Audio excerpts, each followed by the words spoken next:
पुण्यातील सिंहगड किल्ल्यावरून बेपत्ता झालेल्या तरुणीचा शेवटी मृतदेह सापडला. नेमकं काय घडलं त्या दिवशी?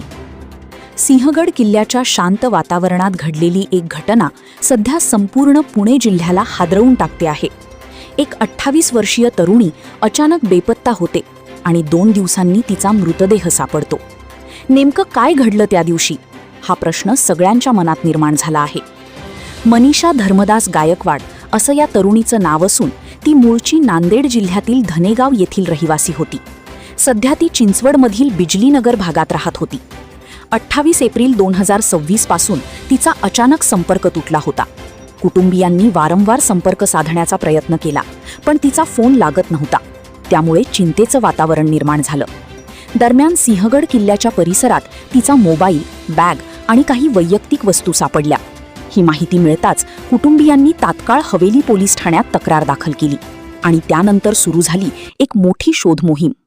वरिष्ठ पोलीस निरीक्षकांच्या मार्गदर्शनाखाली पोलीस आणि आपत्ती व्यवस्थापन पथक घटनास्थळी दाखल झाले.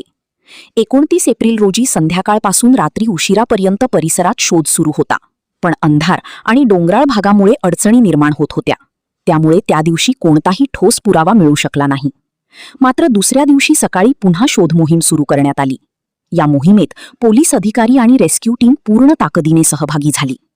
काही वेळाच्या शोधानंतर तोफखान्याजवळील बुरुज परिसरात काही संशयास्पद हालचाली आणि वस्तू आढळून आल्या. यानंतर शोध अधिक तीव्र करण्यात आला आणि पुढे जे समोर आलं ते अत्यंत दुःखद होतं.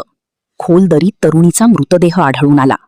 रेस्क्यू टीमने अत्यंत धाडसाने दोराच्या सहाय्याने खाली उतरून मृतदेह बाहेर काढला. या संपूर्ण कारवाईत अनेक जवानांनी मोठी मेहनत घेतली आणि आव्हानात्मक परिस्थितीत काम करत ही मोहीम पूर्ण केली. या घटनेनंतर परिसरात एकच खळबळ उडाली आहे. प्राथमिक तपासानुसार ही घटना आत्महत्येची असू शकते असा अंदाज व्यक्त केला जात आहे. मात्र नेमकं कारण अद्याप समोर आलेलं नाही. त्यामुळे पोलीस सर्व बाजूंनी तपास करत आहेत. कुटुंबीय आणि नातेवाईकांवर दुःखाचा डोंगर कोसळला असून या घटनेमागचं खरं कारण काय आहे याचा शोध घेतला जात आहे.